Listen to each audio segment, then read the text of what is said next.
ikintu ntahura ayo masezerano ntiyigeze yigishwa abarundi nuwo vuga ngo afutwe ntazi nibirimwe ntazi nibikobera munzanira amahoro ko ariyo bihagaze urumva haro no kutamenya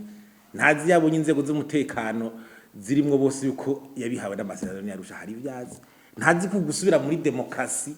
y'amatora ko ari amasezerano yarusha yabigarukanye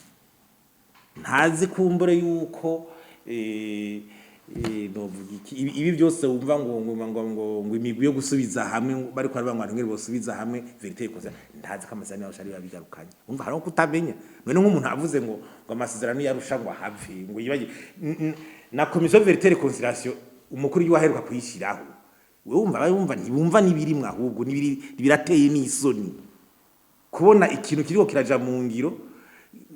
uko kigira mu ngiro ugasanga abanyagihugu bava ngo ni gifutwe